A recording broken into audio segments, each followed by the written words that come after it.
আসসালামু আলাইকুম। আমি আপনাদের সাথে আছি শাওন। আবারও চলে আসলাম নতুন আর একটা ভিডিও নিয়ে। এই ভিডিওতে আমি আপনাদের দেখাবো দারাজ থেকে কিভাবে আপনি যে কোনো সিমে 10% ডিসকাউন্টে ব্যালেন্স নেবেন। হয়তো এই আপডেটটা অনেকে জানেন, কিন্তু আপনাদের যে কমন সমস্যাটা হয় যখন আপনারা দারাজ থেকে রিচার্জ নেন, তখন আপনাদের অনেকেরই আছে যে টাকাটা রিফান্ডে চলে যায়, কিংবা আপনারা যখন দারাজ থেকে রিচার্জ করতে চান তখন আপনাদের সার্ভারের সমস্যা হয়।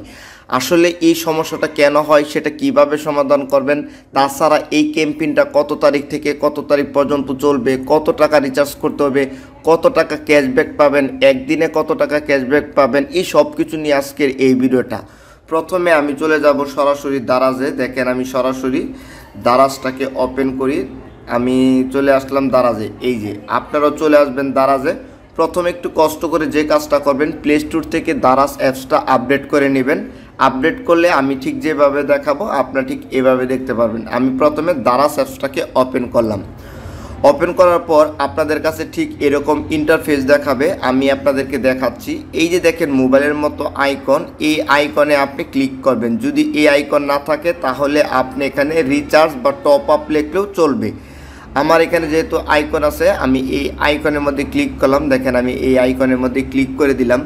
ক্লিক করলে দারাজের যে রিচার্জ অপশনটা আছে এই অপশনটা চলে আসবে। আপনারা প্রথমে কি করবেন, যে নাম্বারে রিচার্জ নিতে চাচ্ছেন এখানে আপনাদের নাম্বারটা বসিয়ে দিবেন। আমি আমার এখানে নাম্বারটা বসিয়ে দিলাম। বসানোর পর আপনারা যে কাজটা করবেন, এখান থেকে আপনাদের যে এই সিমটা, আমার যেহেতু এটা জিপি সিম, আমি এখান থেকে অপারেটরটা জিপি সিলেক্ট করে দেব। এখন আপনি যদি জিপি সিলেক্ট না করেন তাহলে ডিফল্ট আকারে যেহেতু বাংলা লিঙ্ক, আপনার এই বাংলা লিঙ্ক নম্বরে রিচার্জ চলে যাবে, কিন্তু এটা তো বাংলা লিঙ্ক না, যার জন্য আপনাদের টাকাটা কিন্তু রিফান্ডে চলে যায়। আপনাদের খেয়াল রাখতে হবে আপনি যে সিমটা দিলেন এই সিমের অপারেটরটা সিলেক্ট করা আছে কিনা। আমি দেখেন এই অপারেটরটা সিলেক্ট করে দিলাম। এখন কিন্তু আমার অপারেটরটা সিলেক্ট করা হয়ে গেছে। আমি এখন কি করব, পোস্টপেড না প্রিপেড এটা আমার সিলেক্ট করে দিতে হবে। যদি আপনারা প্রিপেড হয় তাহলে আপনি প্রিপেড করে দিবেন। আমার যেহেতু পোস্টপেড সিম, আমি এখান থেকে পোস্টপেড করে দিলাম। পোস্টপেড করে দেওয়ার পর এখন আমি এখান থেকে কি করব, অ্যামাউন্টটা দেখব। দেখেন এখানে 500 আছে, 1000 আছে। আপনি এখান থেকে কত টাকা করবেন আমি এটা বলে দেব। আমি আপনাদের দেখানোর জন্য এখান থেকে 1000 টাকা সিলেক্ট করলাম। দেখেন আমি এখান থেকে 1000 টাকা সিলেক্ট করলাম। সিলেক্ট করার পর দেখেন এখানে কি টপ আপ নাও, আমি এই টপ আপ নাওয়ে ক্লিক করলাম। দেখেন আমি যে টপ আপ নাওয়ে ক্লিক করে দিলাম। ক্লিক করলে আপনারা একটু অপেক্ষা করবেন। অপেক্ষা করলে দেখেন আমার এখানে অলরেডি কিন্তু বিকাশটা সিলেক্ট করা আছে। আপনাদের এখানে হয়তো বিকাশটা থাকবে না, আপনাদের বিকাশটাই করবে। আমি আপনাদের দেখানোর জন্য দেখেন এই যে এখান থেকে ব্যাক দিই। এই যে আমি এখান থেকে ব্যাক দিলাম। আপনারা অনেকে বলেন যে শাওন ভাই, একটা বিকাশ যখন অ্যাড করা থাকে সেটা কিভাবে রিমুভ করব। আমি আপনাদেরকে এটা আগে রিমুভ করে দেখাই। দেখেন রিমুভ কিভাবে করবেন, আপনার পেমেন্ট নাম্বার সেভ হয়ে থাকলে রিমুভ কিভাবে করবেন। এই যে অ্যাকাউন্টে ক্লিক করবেন। আমি এই যে অ্যাকাউন্টে ক্লিক করলাম। ক্লিক করার পর দেখেন এই যে পেমেন্ট অপশন, আপনি এই পেমেন্ট অপশনে ক্লিক করে দিবেন। আমি আপনাদেরকে দেখাচ্ছি, একটু ভিডিওটা আপনি ধৈর্য সহকারে দেখেন। এরপরে দেখেন এই যে আপনি এখান থেকে সেভের মধ্যে ক্লিক করে দেন। আমি এখান থেকে সেভের মধ্যে ক্লিক করে দিলাম। সেভের মধ্যে ক্লিক করলে আপনাকে এই যে এই নাম্বারটা ডিলিট করার জন্য এই 3 লাইন ডটে ক্লিক করতে হবে। আমি এই যে 3 লাইন ডটে ক্লিক করলাম। তারপর এই যে ডিলিট পেমেন্ট অপশন, আমি এখানে ক্লিক করে এখান থেকে যদি আপনি ইয়েস করে দেন তাহলে আপনার এই নাম্বারটা ডিলিট হয়ে যাবে। আমি এখান থেকে ইয়েস করে দিলাম, যেহেতু আমি আপনাদেরকে দেখাচ্ছি। দেখেন আমারটা কিন্তু ডিলিট হয়ে গেল। ঠিক আছে, আমি এখন ব্যাক দিই। আমি এখান থেকে টোটালি ব্যাক দিয়ে আবার আমরা টপ আপ অপশনে চলে যাব। আমি এখান থেকে হোমে ক্লিক দিই। হোমে ক্লিক করলে দেখেন ঠিক আগের মতো আমাদের টপ আপ অপশনটা চলে আসছে। আমি এই যে টপ আপ অপশনে ক্লিক করলাম। ক্লিক করলে ঠিক আগের মতো এখানে আপনার যে সিমে রিচার্জ নিতে চাচ্ছেন এখানে নাম্বারটা বসাবেন। এরপরে আপনার অপারেটরটা সিলেক্ট করবেন। আমি অপারেটরটা সিলেক্ট করলাম। তারপর আপনার সিম প্রিপেড না পোস্টপেড, যেহেতু আমারটা পোস্টপেড আমি এই পোস্টপেডই রাখলাম। আমি কত টাকা রিচার্জ করব, আমি 1000 টাকা রিচার্জ করব। আমি এই 1000 টাকা এনে সিলেক্ট করে দিলাম।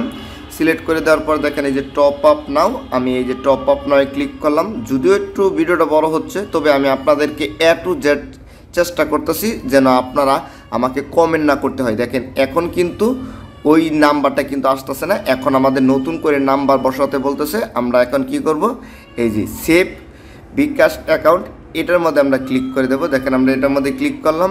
ক্লিক করার পর দেখেন পে নাও, আমি এই যে পে নাওয়ের উপর ক্লিক করে দেব। একটু অপেক্ষা করতে হবে। দেখেন এই যে চেক মাই অর্ডার, ঠিক আছে, আমরা এটার উপর ক্লিক করি, সমস্যা নাই। আমরা চেক মাই অর্ডারে ক্লিক করি। ক্লিক করলে আমাদের দেখাচ্ছে যে আমরা আসলে কী কেনাকাটা করতেছি। এই যে আমরা 1000 টাকা গ্রামীণ সিমে এই নাম্বারে রিচার্জ নিতেছি। এখন আমরা পে নাও করে দেব। আমি এই যে পে নাও করে দিলাম। একটু ধৈর্য সহকারে দেখেন। এখন আমরা কি করব, সেভ অ্যান্ড বিকাশ, আবারও আমাদের সেভ অ্যান্ড বিকাশে ক্লিক করতে হবে। ক্লিক করলে এখন আমাদের এই যে পে নাও অপশন আসছে, আমরা এখন পে নাও ক্লিক করে দেব। ক্লিক করে দেওয়ার সাথে সাথে আমাদেরকে পেমেন্ট করতে বলবে, আমাদের বিকাশ নাম্বারটা বসাতে বলবে, আমরা বিকাশ নাম্বারটা বসিয়ে দেব।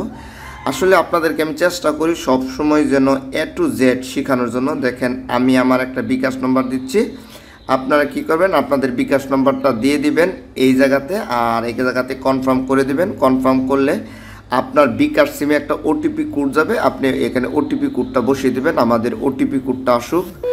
আমাদের ওটিপি কোডটা চলে আসছে, আমরা এখান থেকে কপি করে আমি কি করলাম, এখানে ওটিপি কোডটা বসিয়ে দিলাম। এই যে আমার ওটিপি কোডটা বসিয়ে দিলাম। এখন আমরা কি করব, এই যে নিচে দেখেন কনফার্ম লেখা আছে, আমরা এই যে কনফার্মের মধ্যে ক্লিক করে দেব। আমি এই যে কনফার্মের মধ্যে ক্লিক করে দিলাম। ক্লিক করে দেওয়ার সাথে সাথে আমাদের সাবমিট হয়ে যাবে। আমি আপনাদেরকে দেখাই পেমেন্টটাকে সাকসেসফুলি হন। আপনাদের অনেকেরই সমস্যা হয় কি, আপনারা কি করেন, যখনই পেমেন্ট অপশনটা চলে আসে তখনই আপনারা কেটে দেন, কেটে দিয়ে কিন্তু আপনারা চলে যান। আসলে কাটা যাবে না যতক্ষণ পর্যন্ত আপনাকে এখানে দেখাবে না পেমেন্ট সাকসেসফুলি, ততক্ষণ পর্যন্ত আপনার এই পেজে থাকতে হবে।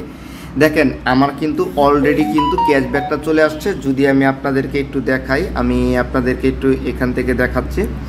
আমি আমার এখান থেকে ব্যাক ক্যামেরাটা নিই। দেখেন ব্যাক ক্যামেরাটা নিলে আপনারা দেখতে পারতেছেন এই যে আমি 100 টাকা দ্বারা যে পেমেন্ট করছি, সাথে সাথে কিন্তু আমি এই যে 100 টাকা কিন্তু ক্যাশব্যাক পেয়ে গেছি। এখন আপনারা অনেকে বল ভাই কত টাকা রিচার্জ করতে হবে, কি করতে হবে, এই সব কিছু নিয়ে যদি আমাদেরকে একটা আইডিয়া দিতেন, আমি আপনাদেরকে সব কিছু বলে দিচ্ছি। আমি যদি আপনাদেরকে এই ক্যাম্পেইনের বিস্তারিত দেখাই, দেখেন এই ক্যাম্পেইনের তারা একটা নাম দিয়েছে, আমি এখান থেকে বিস্তারিত দেখাই। আপনারা দেখেন এখানে বলা হয়েছে যে দারাজ থেকে ন্যূনতম অর্থাৎ আপনাকে কমপক্ষে 600 টাকা রিচার্জ করতে হবে। আর এখানে বলা হয়েছে বিকাশে পেমেন্ট, অর্থাৎ আপনাকে অবশ্যই দারাজে বিকাশে পেমেন্ট করতে হবে।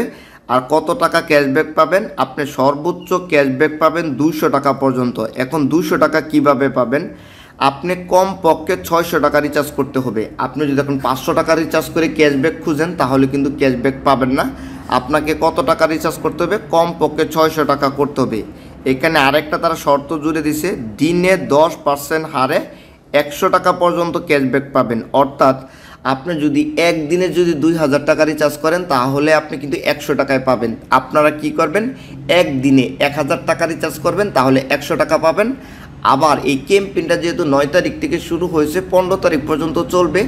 আপনি আজকে 9 তারিখ, আজকে যদি একটা অফার নেন অর্থাৎ 1000 টাকা রিচার্জ করেন 100 টাকা ক্যাশব্যাক পাবেন। আপনি পরের দিন না হোক, আপনি 15 তারিখের মধ্যে একদিন নিলেই আপনি যদি আবার 1000 টাকা নেন তাহলে আপনি আরও 100 টাকা পাবেন। তাহলে মোট আপনি দুইবারে 100 যোগ 100 অর্থাৎ 200 টাকা পাবেন। আপনাকে 2 দিনে 1000 করে রিচার্জ নিতে হবে। আর এই অফারটা শেষ হবে কবে, 9 তারিখ থেকে 15 তারিখ অর্থাৎ 15 তারিখ 11:59 সেকেন্ড পর্যন্ত এই অফারটা চলবে। আশা করি আপনারা এই ভিডিওতে ডিটেলস বুঝতে পেরেছেন। এরপরে যদি আপনাদের বুঝতে কোথাও সমস্যা হয় অবশ্যই কমেন্ট করবেন, আমি আপনাদেরকে রিপ্লাই দেওয়ার চেষ্টা করব। আশা করি ভিডিওটি আপনার কাছে ভালো লেগেছে। যদি ভালো লেগেই থাকে তাহলে প্লিজ ভাই ভিডিওতে একটা লাইক দিয়ে দিবেন। আপনি যদি আমার চ্যানেলটা এখনও সাবস্ক্রাইব না করে থাকেন তাহলে প্লিজ আমার চ্যানেলটা সাবস্ক্রাইব করে পাশের বেল বাটনটা বাজিয়ে দিবেন।